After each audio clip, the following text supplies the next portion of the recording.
Or if you're watching us later on social media, or if you're present here today, just know that you're always welcome. My name is Vivian Morrison. I'm serving as worship assistant today. And with me is Reverend Kurt Condra, who will be doing our lesson today. Our chaplain is Mike Nash. And our musicians are Danny Bauer on piano and that fantastic dynamic Felina singing today.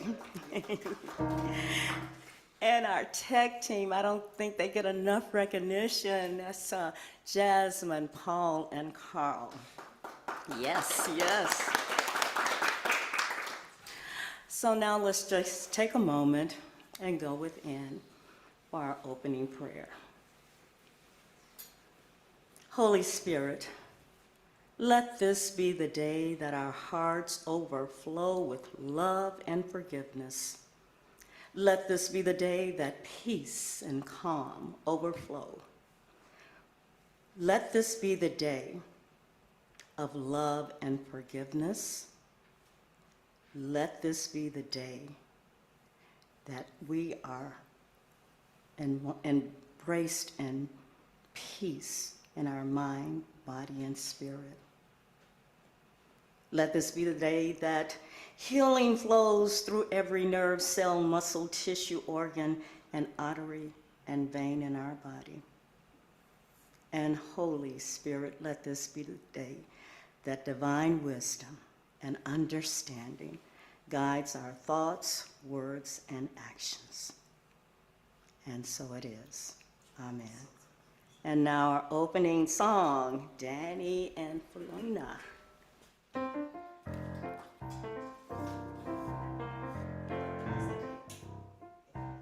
What's up?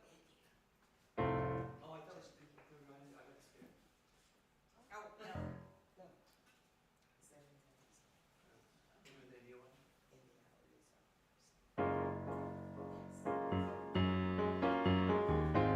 Good morning, everybody. How are you?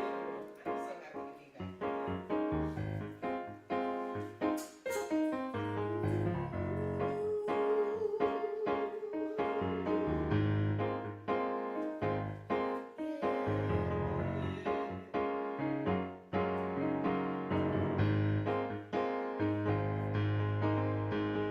I heard a voice that told me I'm essential.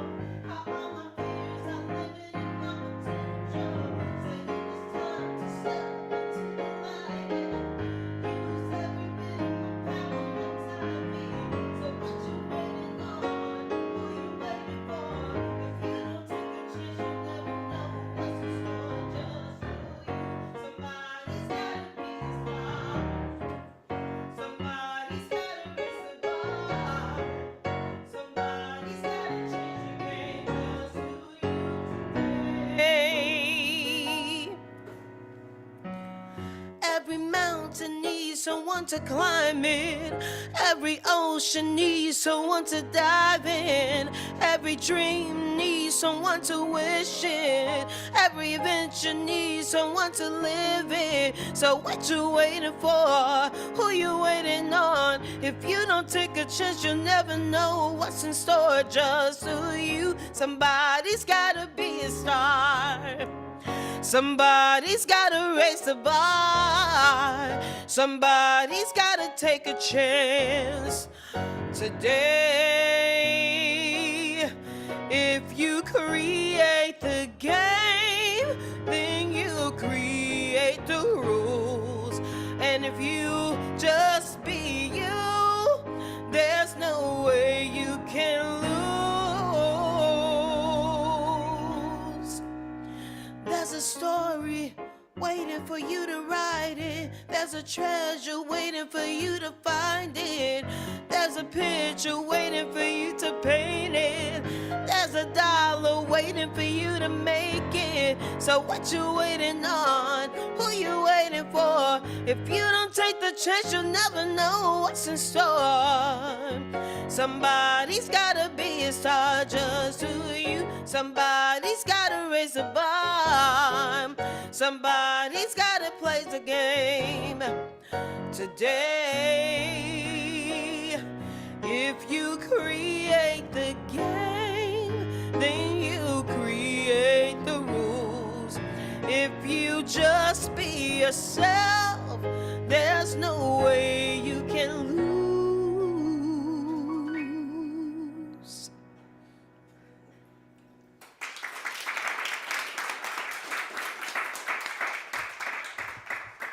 Well, you did it again, Felina. Okay, thank you. Welcome again, and we are glad you're here today. Unity is a positive, practical approach to living based on the teachings of Jesus and the power of prayer. We believe there is truth and beauty in every spiritual tradition. We honor the many paths to the one God. Wherever you are on your spiritual journey, please know that you're always welcome here. Our purpose at Unity on the North Shore is to create a safe space where people are empowered to take risks and to live their deepest truth. If this is your first Sunday with us, we extend a loving welcome.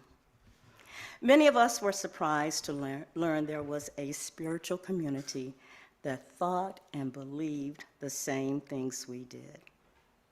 And for me, it felt like coming home. We hope your experience this morning is powerful and that you will return. And now I invite everyone to stand for and join us in our opening song.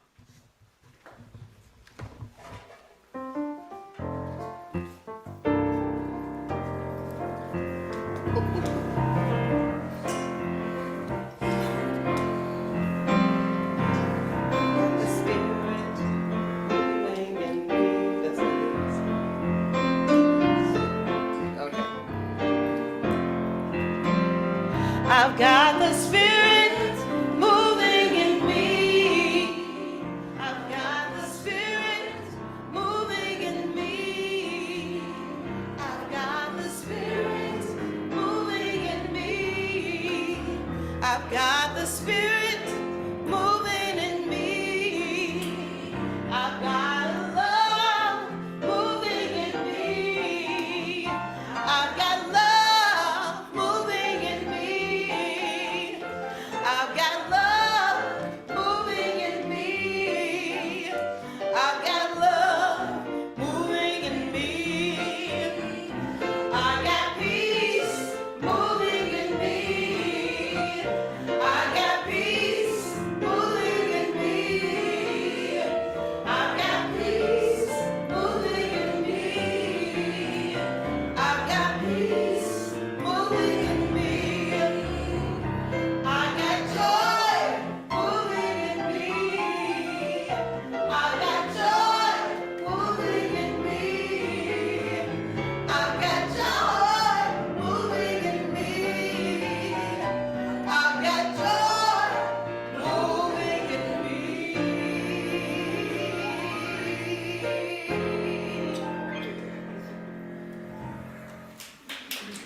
Good morning.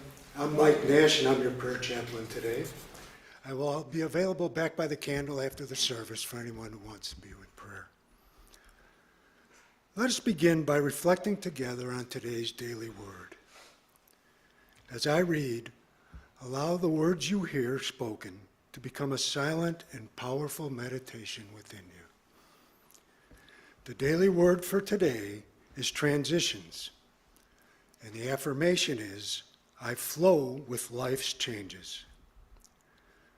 Looking at my image in a mirror, I see myself at times when my life was changing. I may see the grinning child who lost a tooth for the first time, or the proud student on graduation day. Perhaps I recall my ambitions as I embarked on my career. Maybe I feel a tinge of sadness revisiting the pain of the loss I felt during my most difficult transitions. As I have grown spiritually, I have learned to flow with life's transitions. I know that even during the most challenging changes, God remains a constant presence. I will always be divinely protected and one in God with the people I have loved. Moving willingly and gratefully through my transitions deepens and strengthens my awareness of God and of myself as a divine being. And the scripture is from Ecclesiastes chapter 3, verse 1. For everything there is a season and a time for every matter under heaven. The daily word is transitions. Now, as we continue to focus in prayer, I invite you to relax, close your eyes, and focus on your breath. Take a deep, gentle breath in, and as we release it, we relax and let go, and we still our minds and open our hearts, peacefully resting in the presence of divine spirit within. God is present in and around us and our loved ones, right here and right now and always.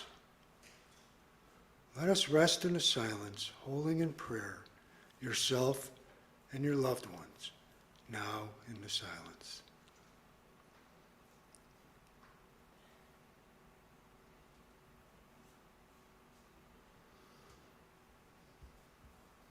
Dear Holy and Divine Spirit, we also hold in prayer all who are suffering and affirm the presence of God's love, grace, and guidance in every person and every human condition. And so it is, and so we let it be. Amen. I now invite you to request a personal prayer. For those of you who are here in person, you can place your written prayer requests in the prayer boxes on the table in the back. For those of you online, you may enter prayer requests in the chat box and/or use our website prayer link, which will also be posted. All prayer requests will be prayed over for 60 days. And now we return to Felina and Danny for some more amazing music.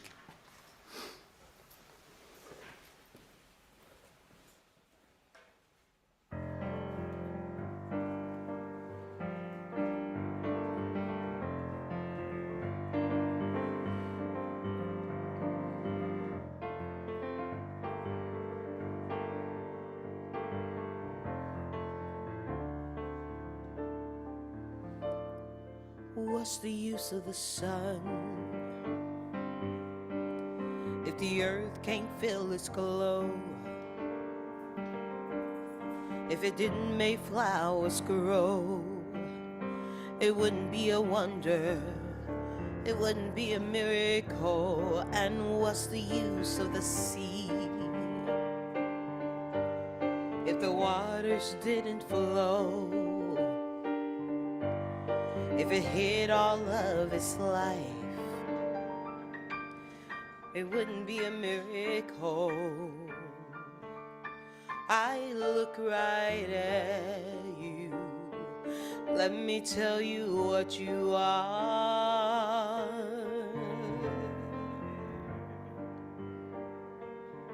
You're a miracle. Ooh. You're a miracle. Ooh. Oh, look what the Lord has done. Look what the Lord has done. Look what the Lord has done. Ooh. Hey, what's the use of your voice if the world doesn't hear your song, if your mouth is always closed, you'll never be a wonder, you'll never be a miracle. And what's the use of this life if no one sees you love? You'll just be a bag of blood and bone, never be a miracle. Oh, and I'm looking right at you. Let me tell you what you are. You're a miracle. Ooh, you're a miracle. Ooh, you're a miracle. Ooh, you're a miracle. Yes, you. Look what the Lord has done. Look what our God has done. Look what the Lord has done. Ooh.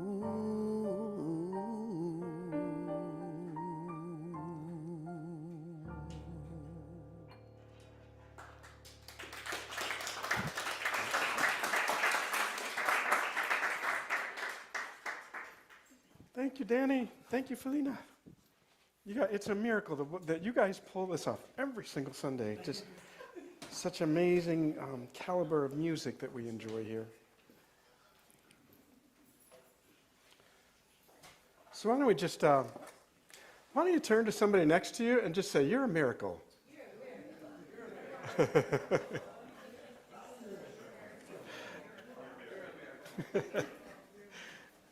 And online, you can do that in the chat, right? You can call somebody out, let them know.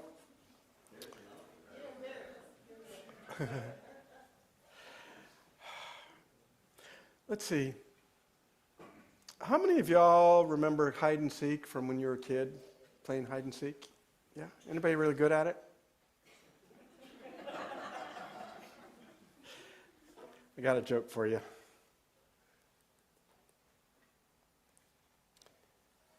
Why did Jesus excel in hide and seek? Because he could be in two places at once, fully human and fully divine.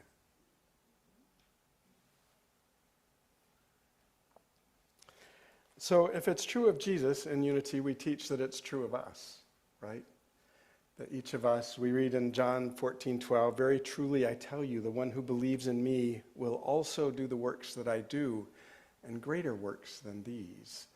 So if Jesus was good at hide and seek, then ergo it follows that we are. And I think that's really true. And I think most of us are far better at hide and seek than maybe we recognize as we're moving through our day-to-day experience. We hide behind all sorts of different identities. And maybe it's not so much hiding, but we're not fully disclosing, maybe, all of who we are. Think about when you're interacting with your family. You're maybe a little different person than you are when you're interacting with coworkers or with friends or your employer. We have all these different identities that don't quite fully sort of disclose. In some ways are kind of hiding.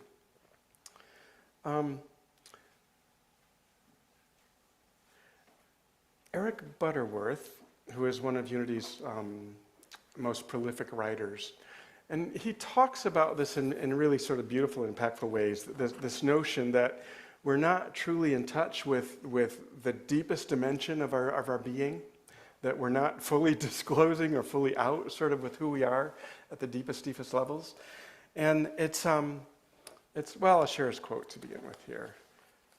What he writes is that the problem is that we're trying to live in the circumference of being, in the perimeter of senses, and thus we lose sight of the deep inner divine center around which all other things revolve. We are constantly attempting to understand ourselves and others in terms of world relationships and creature comforts. We're talking this week really about the nature of mankind, humankind.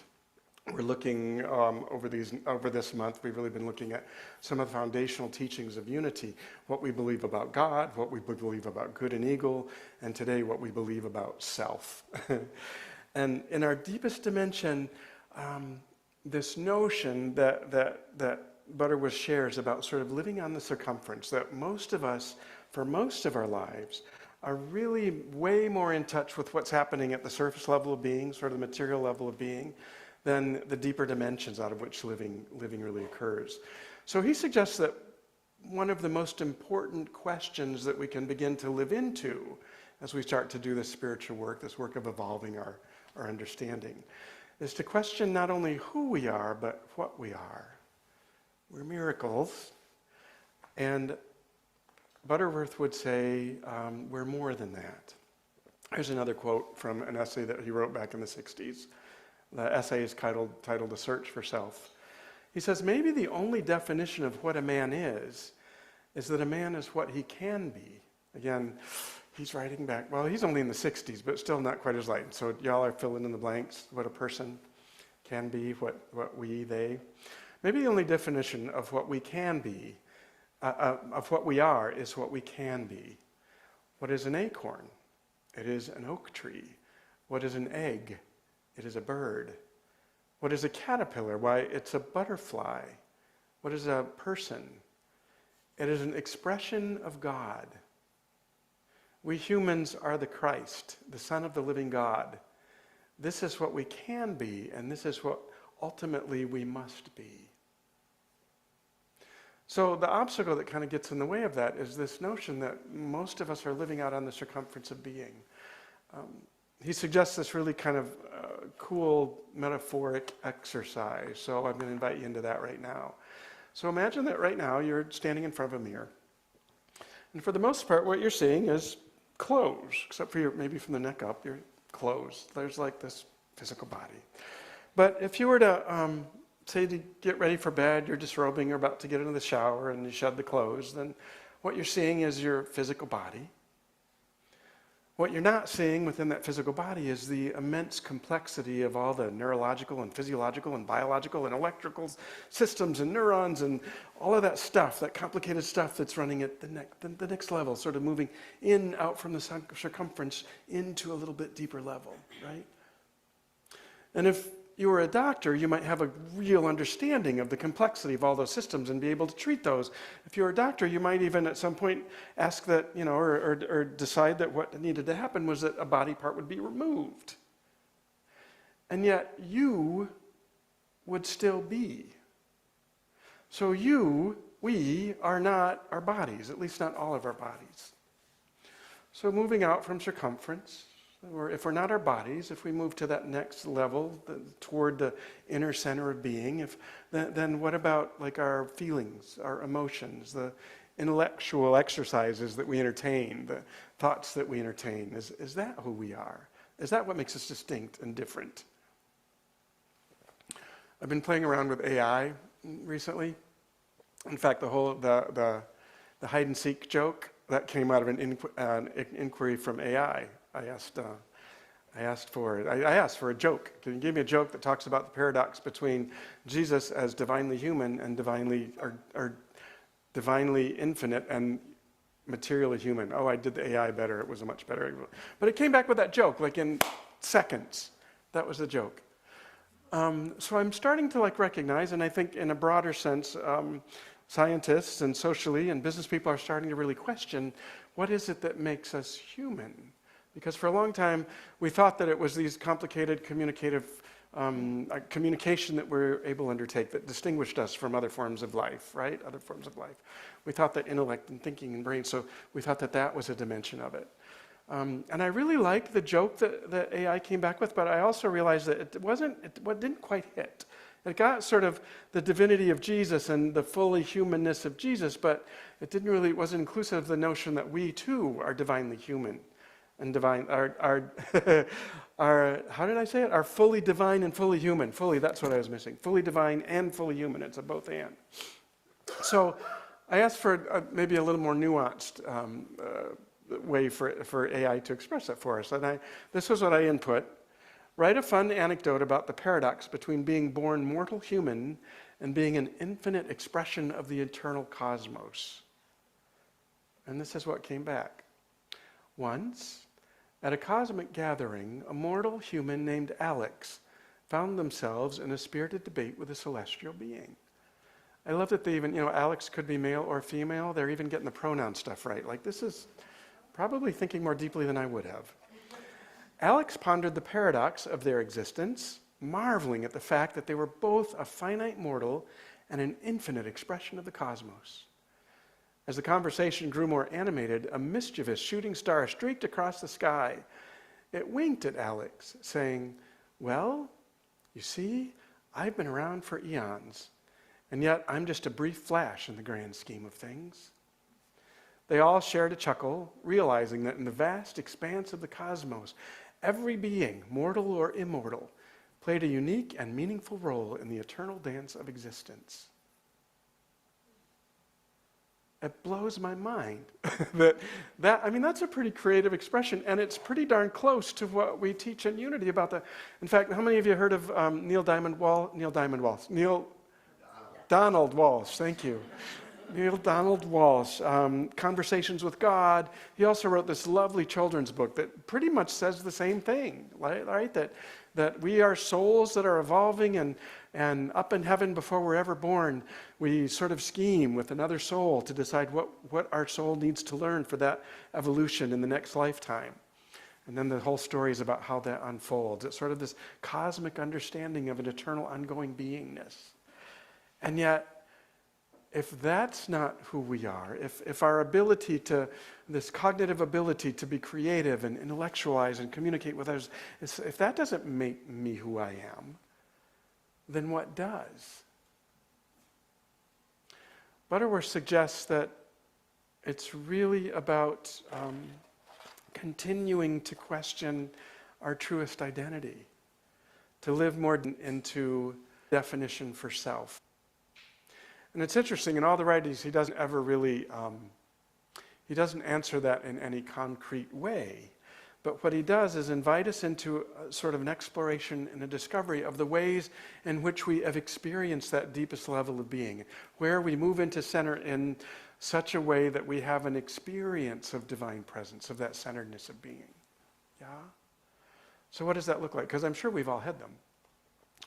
I'll share a couple of personal examples in which I have really feel that I have really moved into that space of experiencing presence, experiencing my divinity from a place that's much, much deeper than circumference, right? Moving into that centeredness of being. The first time was years and years ago, way before I even found Unity, and I had been practicing yoga. I had been involved in a relationship 11 years with a wonderful man. We had sort of amassed we had all of the stuff that we thought was going to make us happy, right? We had a nice home, we had a pet dog, we even had a split rail fence, family, friends, parties, vacations, new cars, all the stuff that we thought was going to make life fulfilling and wonderful. And I realized that there was still an emptiness, right? There's still that searching for what is it that's going to really fulfill me? What is it that is the deepest need of my soul? And I went looking for a church that would be accepting of a gay couple, of me as a gay person.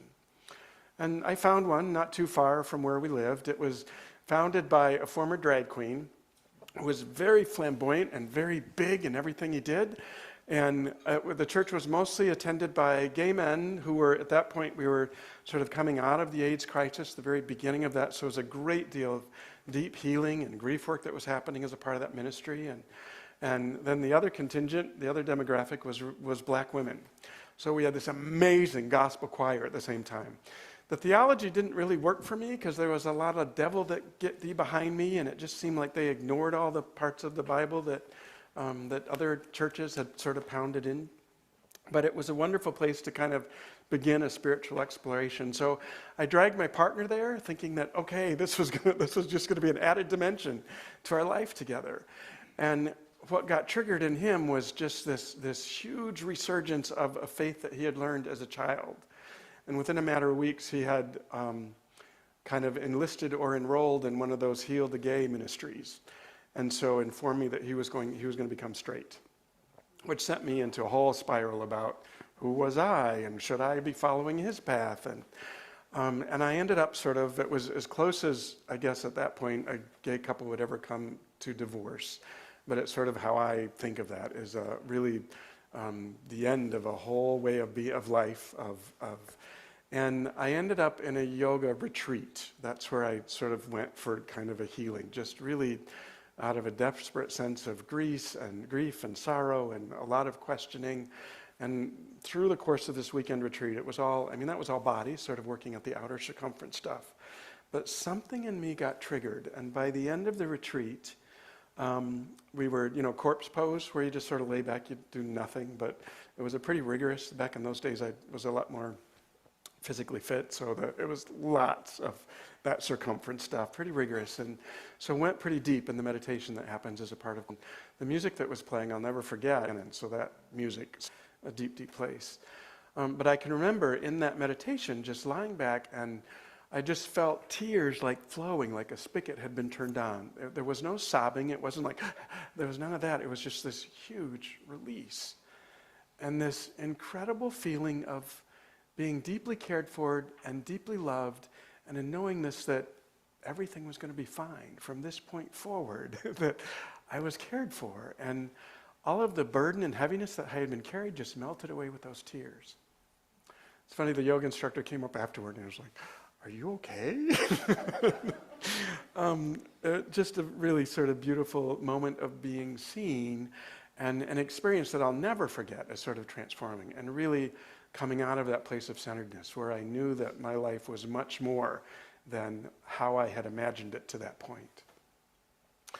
I had another experience of this. This is before I was in ministry, but it was after I had gotten very involved at the local Unity Church.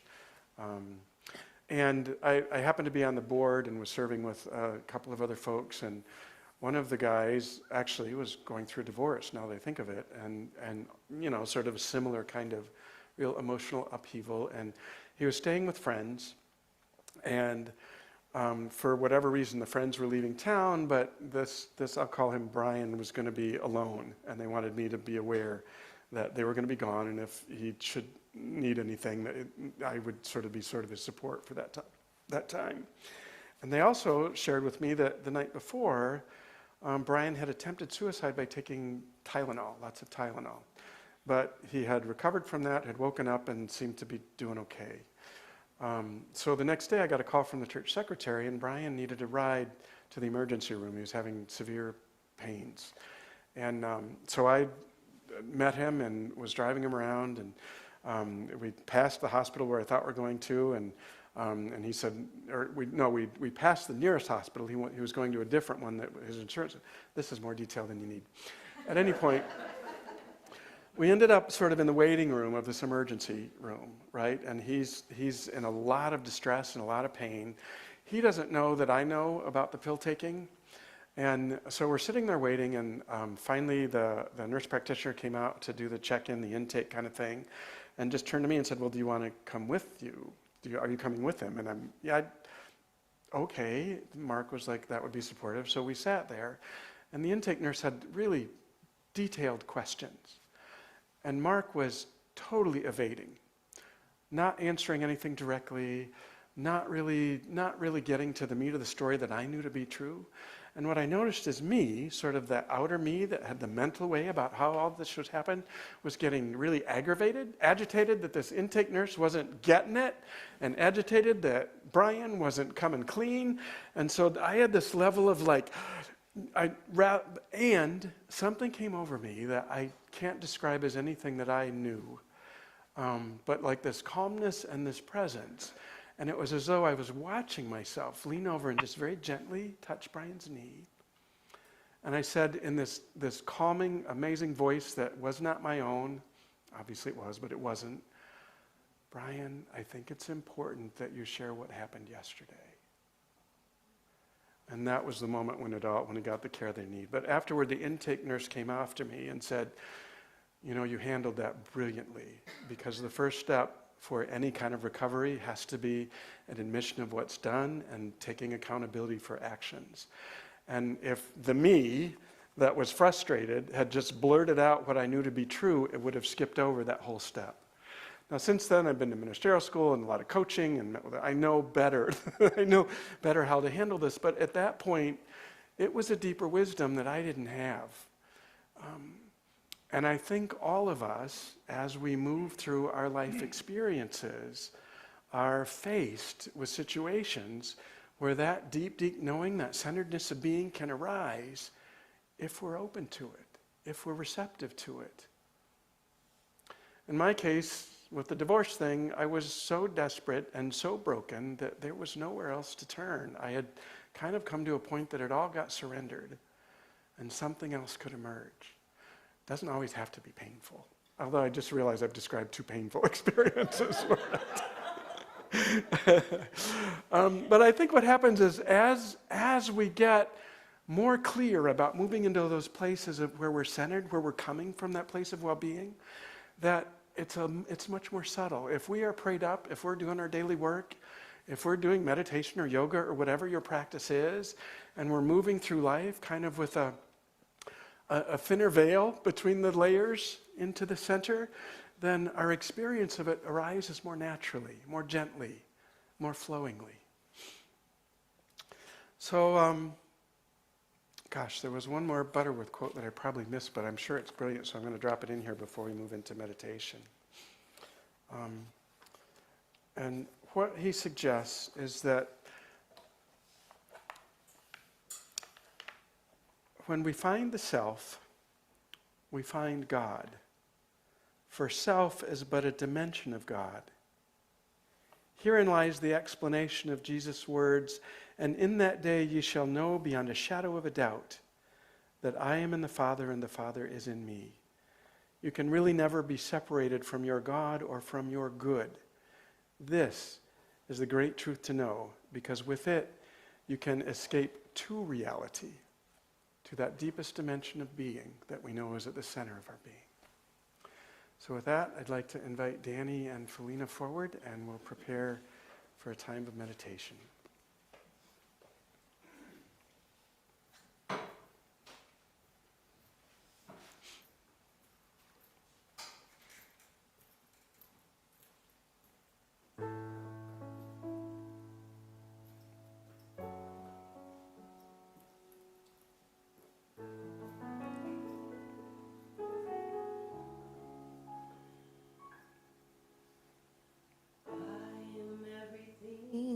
I want to be. I have everything I need. I am everything I want to be. I have everything I need. Sing them with Danny, with Felina. I am everything I want to be. Know it to be the deepest truth of your innermost being. I am everything I need.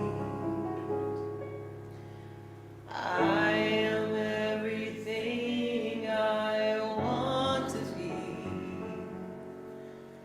I have everything I need.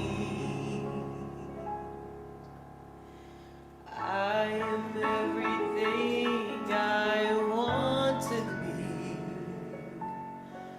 I have everything I need.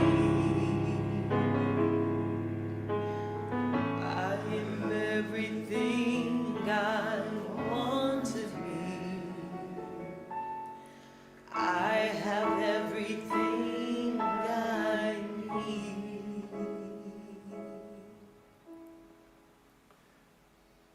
And into this moment of knowing, I invite you to take a deep, deep breath. And begin at the outer level of being. Just notice how your weight is distributed in the chair where you're seated.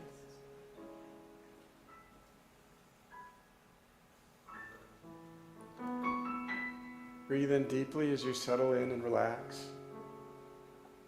feeling grounded.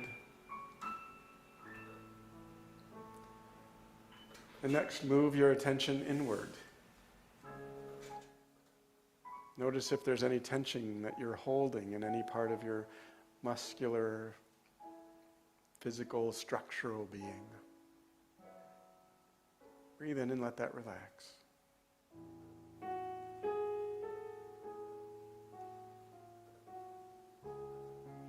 Breathe in once more and see if you can't detect just the beating of your heart or the rise and fall of your chest with your breath.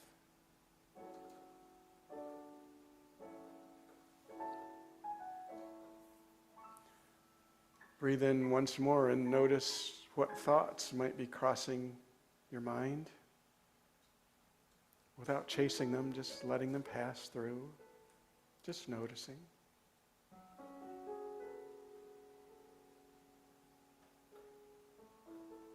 Next, going even more deeply, breathe in and notice what feelings, what emotions might be with you now. Maybe it's a sense of calmness, or it might be a sense of impatience. Whatever it is, just notice it and trust that there is another level of depth that we might move into. A space where we can know the still small voice that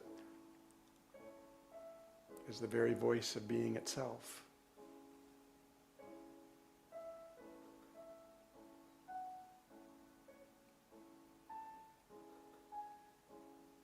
So breathe in once more as we prepare to move into a time of silence, of quiet reflection,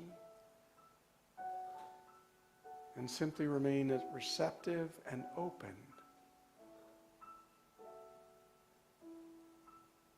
to the presence and how it expresses in you and as you and through you in this precious sacred moment. Know the deepest truth of your being.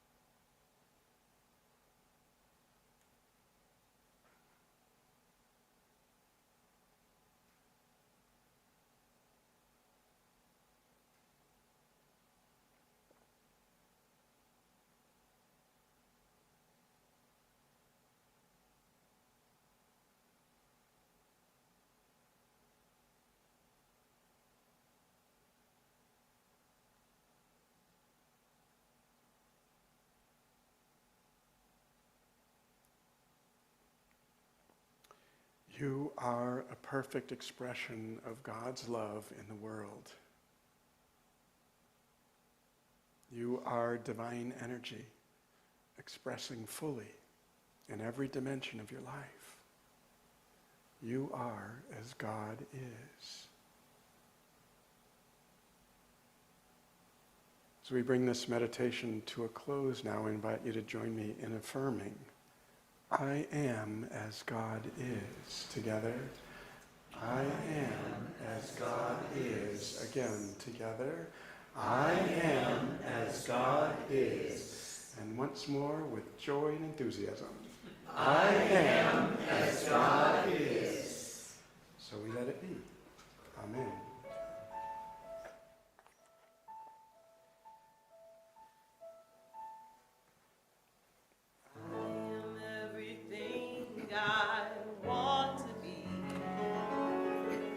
I have everything I need. I am everything I want to be. I have everything I need.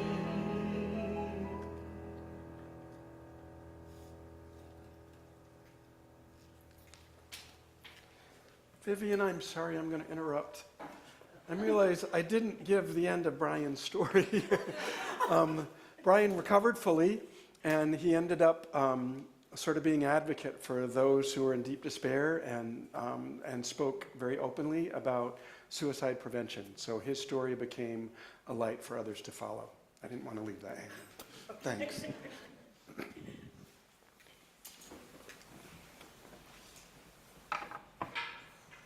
And thank you for letting us know, Reverend Kurt. Now is the time in our service when we share our love. And I just want you to take a moment as you give, think about giving, to go to your heart and think about how abundantly you are blessed. And I am so blessed that I have the opportunity to be a part of this ministry and that I have the opportunity to give. Now, we offer several ways of giving, and it's on the screen. You can text, you can use the donate button on our website, you can send checks through the mail, and details of all of these are here on the screen. And if you're in the service today, there's a bowl in the back. Please place your check or cash there. So now let's bless our giving and receiving as we say, divine love as me blesses and multiplies all that I am, all that I have, all that I give, and all that I receive. And so it is. Amen. So please stand as we embrace our prosperity and sing.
I want to thank the tech team. You guys did it again as usual.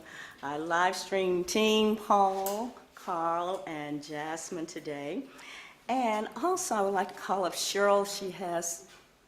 Cheryl, you're looking at me. You're on to talk about the gala.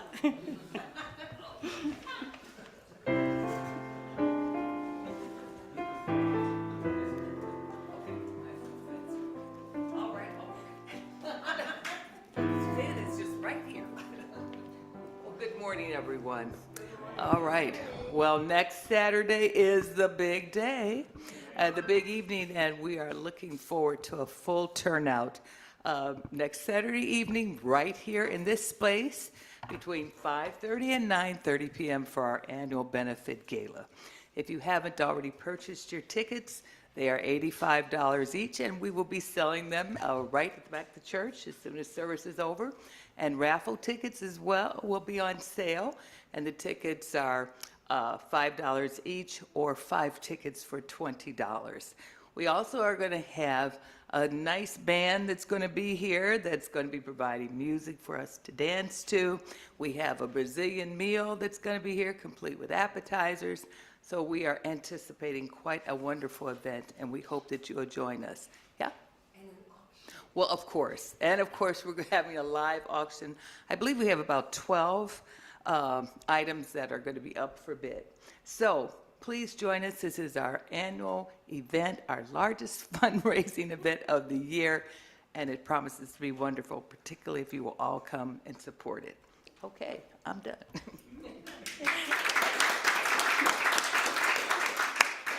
And I just want to say, if you're not there, I will be there. You are square. Okay? So now, Sharon, would you come up and tell us about your workshop? Hi, everyone. Good morning. I do want to follow up on what Cheryl noted about the gala. It's a big deal. We should all come. We should all support what this is all about. What Cheryl and Suzanne are doing together in offering this for us, Vivian was talking about what she could offer, is huge, right? On a smaller note, what I can offer is micro-memoirs. So I hope you'll join me on Thursday for class. It's 5 to 6:30. This Thursday and next Thursday. I've switched up the curriculum a little bit, so I'm going to help you self-express in a slightly different way than we've done before. We are hoping to do another book, and so that's part of the vision of this. But overall, let me help you write your own story of your life, just a poignant moment of it, right? It is a donation to the church, and in return, you get a story that you can share over the Thanksgiving table. And that's why I did this right before Thanksgiving, because I often find that that's what people would like to do. People want to write their micro-memoirs not for themselves, but to share themselves with other people. So join me on Thursday. It's online. It's very easy. And it's from 5 to 6:30. You can register after service here. You can register online. Jasmine will help you if you're here in person. And you need not to bring anything, just pen and paper. I've guide you through the whole process, and we do work together. So there you go, and I'll see you on Thursday. Thank you. Thank you, Sharon. Okay, so if you have any questions, if you want to know what's going on at Unity, please go to our website. All the events are listed there. So now, you do have another one. Okay. I just want to, in terms of, I want to let you know about a change that's happening in the leadership among the Board of Trustees. Many of you know Kathy Leone, who graciously stepped up to serve on the board last year. After some prayerful discernment and a lot of personal prayer work, she's been guided to step down from the board. So she will, that's effective immediately. So if you have questions that involve, leadership and board stuff, she's no longer the president. But we are grateful to have June Lash, who is a former president, is going to step in and finish out the term. So from now through our annual meeting in February, June Lash is going to be stepping forward. But just wanted you all to know what's happening in terms of the leadership team, and that we are continuing to move forward with some really amazing initiatives. This board has done an incredible job with Kathy's support, Kathy Leone's support to this point, and we know we'll finish out the year with good vibes and good energy for all. So if you see Kathy, bless her and thank her for her service. And if you see June, bless her and thank her for her willingness. Okay, Mike, it's your turn. I know, that's why I'm calling you up, and then you're going to do the prayer of protection, right? I thought you were just going to stand up here before. Okay, all right. Can I make a quick announcement?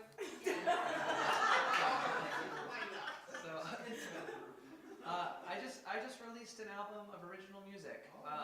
So wherever you listen to your music, it's probably there. Look up Adventure with Danny, all one word. Yeah, and so I'd love if you guys could listen. And then my band is playing a show this Wednesday night at a bar in Lincoln Park called Alive One. We go on at 10, which I know is great for everyone, but if you want to know more about that, just ask me and I can give you the flyer and stuff. So. No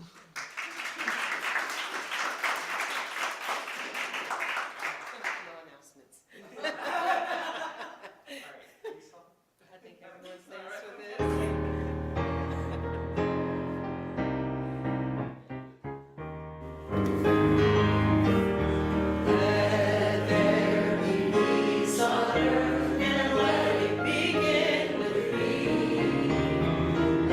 Let there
join together in saying the prayer of protection.